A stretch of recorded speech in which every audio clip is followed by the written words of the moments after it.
I don't want your train on my tracks. I remember uttering this to someone, not about the person I was talking to, just describing what it feels like when you're trying to, whether it's, direct a film or be a leader or put a crew together and accomplish a mission with people. Especially as a filmmaker, you have to be in charge of your story. You have to be in charge of the process. And because when you do that, and if you're a control freak, you're able to get a lot done. Like, I think I've been able to cultivate sets where everyone has a positive experience and everyone feels laid back. It doesn't even feel like we're working. I mean, we are, but like, we're having fun. No one's disrespecting anyone. We're not walking on each other's toes. That's my goal, is to create a very carefully designed set where everyone knows and feels that their worth is being valued and they enjoy it. And I've had someone say recently, this was beautiful to hear from a friend, that like, Tom, you've never, like, on all these days we've worked on this, like, you've not been like, you've never been condescending or a jerk to me. And I was just like, oh wow, that's good. Like, that's good. I haven't done that. I thought I always beat myself up, and I'm always like, like I didn't even think about that, that I was actually maybe doing something right. And it was such a beautiful thing to hear. It was such a blessing to hear. But yeah, just my goal is to create a set where I don't ever have to be condescending to anyone, or even run the risk of it. Like, there's times where, somebody will tell you, hey, they're wired a certain way, and they will walk on you without realizing it. And honestly, is it their fault or is it your fault for hiring them and bringing them on set? I think you have to take extreme ownership and just say, you don't put those people on set. You got to be very careful. It's like, hire slow and fire fast, but like, do it very respectfully, and because you don't want to like poison the whole project. You want people to feel like you want to be very careful about the dynamic, and like that everyone knows that you're doing the best you can. But my big fear is like bringing someone on set, and I've dealt with this before, where you bring someone on set who they have a lot of sway over you, influence, and often it's because it's a friend who I'm somebody who has OCD. I've got my own mental illnesses. That's why I'm a control freak. I go to therapy for it. I work on my stuff. I'm aware of it. I acknowledge it. And I use it. I use my OCD and control freakness to get great work done. But I do it in a way where I apply all the lessons I've learned to be a good person. And I've heard people tell me, oh, you're too kind to people. No, I'm thoughtful. And yes, I'm kind, but it's like, there's nothing wrong with that. I've never heard a good argument from someone that that's a bad thing. I mean, I've heard some people say, you know, there's times where you have to just, be straight with people. Yeah, like there's time to have tough conversations, but I don't think there's ever a time to not be respectful and kind to people, unless you're losing your way. Like I'm not that I've been perfect at that. I haven't, but I do think like you have to, at all costs, when you're directing a film, be respectful and kind to people throughout the process as much as you can, and even in the face of stress, like your hair's falling out, or you're losing your voice, or you're getting your beard's changing colors and becoming white. It's you got to be able to face it, and I haven't always done the best, amazing at that. Like, I've made mistakes, but you have to create a set where you're not going to screw that up, where you can maintain that, and you might screw it up. But I had a person who is a good friend of mine over the years, but I'm like, I don't know if I want them on set, because they're very much set in their own ways. Even my other friend who like worked with him on something, who was a mentor of mine, who he said, like, yeah, I can't get through to him. I've met a few people who I did not hire for my feature after the phone call, because I realized I could not ask them the 4 questions I went on the call to ask. I couldn't even ask one of them. I couldn't even think about the questions I had, because they spent the whole time steamrolling me about like what made them so impressive as a candidate. And I'm just like, you're all right, maybe you're overqualified. But they sounded really compelling, and I was like, this is really interesting to hear about. It's like, I guess they're really good at what they do. And then I saw their work, and I was just like, who did I just talk to? This is not the person who talked himself up. Like they were someone who I was like, I've seen work like this in high school, like worse than this. Like, why was this person sounding so impressive over the phone? Or even people who are impressive. Even if you're impressive at what you do, if you're somebody who like is going to dominate the conversation, whether it's on a phone call which also shows me that that's probably going to happen on set. If you're dominating the phone call or the conversation and not being respectful and knowing how to listen, which that's something I am not perfect at. I have to get better at that a lot of times. But I acknowledge it, I think. But if you're not gentle and careful with the conversation, you're not going to be on my set, because at the end of the day, and this is actually true of a lot of like great filmmakers, they are gentle collaborators.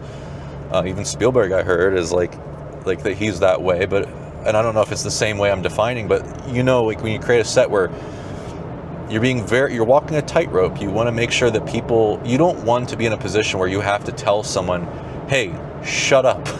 Like, you don't want to be in a position where you have to tell someone, just go home. Like, because they know better, they should know better, or they don't, or they do and they don't care, that they're just going to steamroll the whole conversation of like, oh, I think we should do this, blah, blah, blah. Or you're doing this wrong.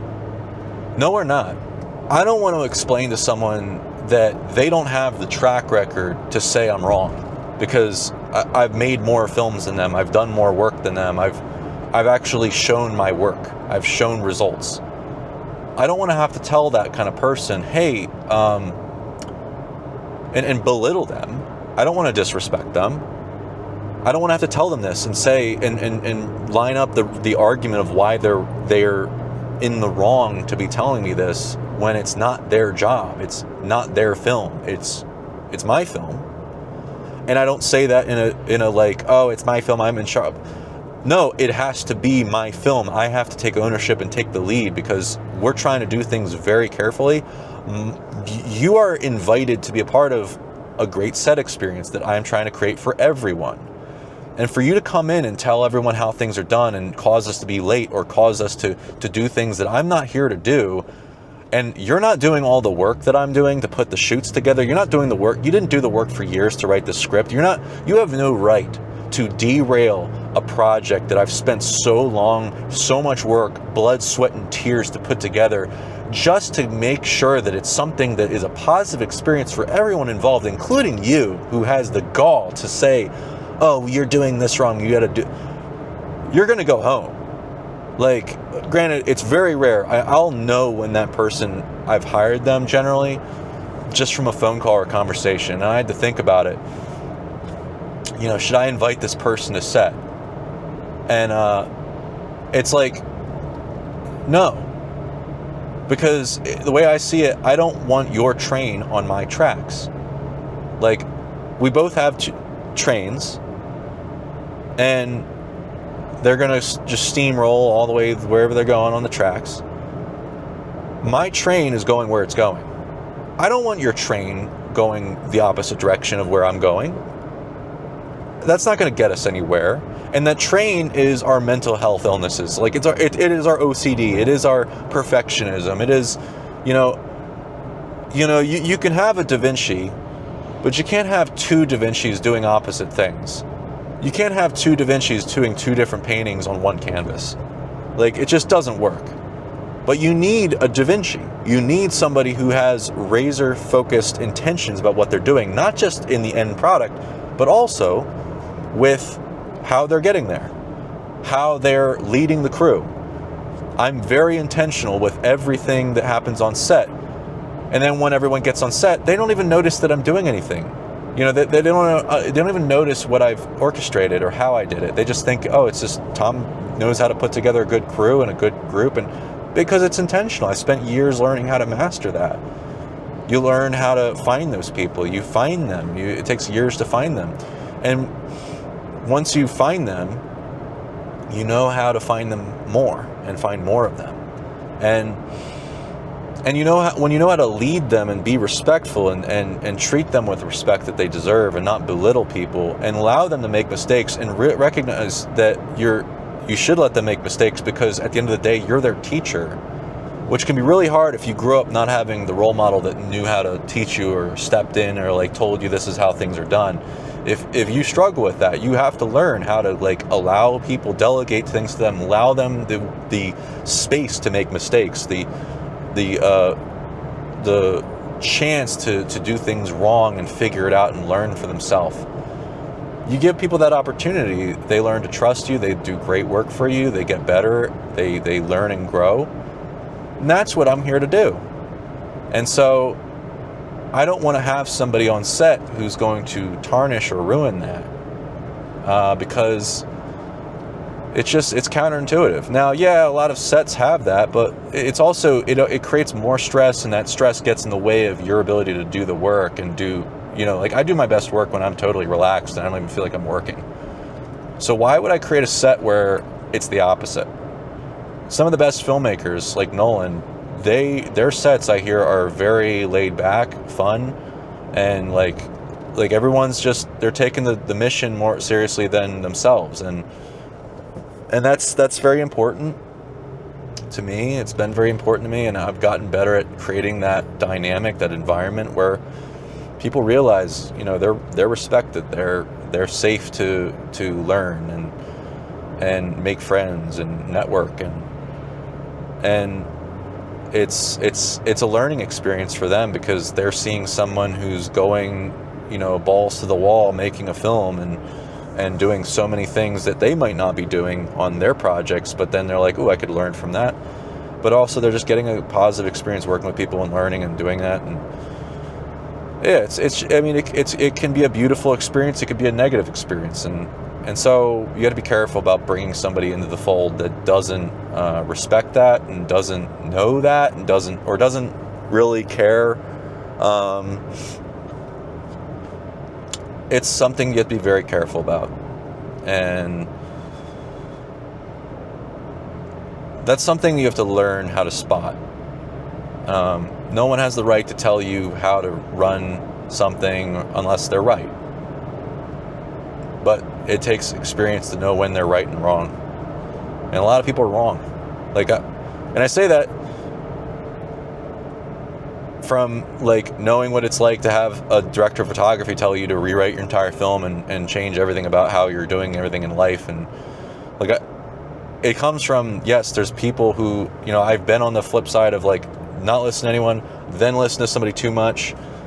But a lot of people, if they're not doing the work that you're doing, if they're not showing the results that you have,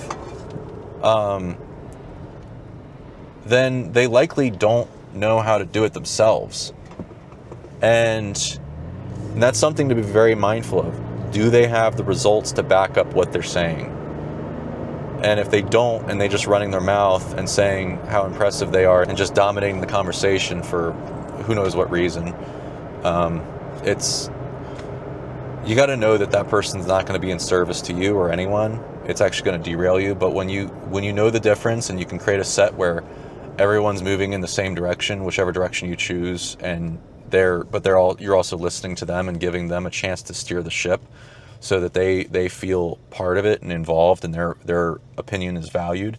But no one is like stepping on each other. They're like you, and which is hard as a control freak, to do that. You create this sense of everyone respects each other. They come on knowing that they're making this story, but you are open to hearing their thoughts and input, and it just creates such a beautiful set. And once you experience it, you don't want to go back, and you're like, it doesn't even feel like you're working. It just feels like how it should feel. And that's And that's how you avoid, you know, negative influences on your sets that kind of poison the rest of the project and the whole everything. Like that can happen, and you want to avoid that at all costs. So I hope this video is helpful. I appreciate you watching. If there's anything I can help you with, you know, maybe I'm not qualified for it. Maybe, you know, God will qualify me through being called through your question. Let me know. I appreciate you watching. I pray you have a blessed day. Have a good one. Later. Bye.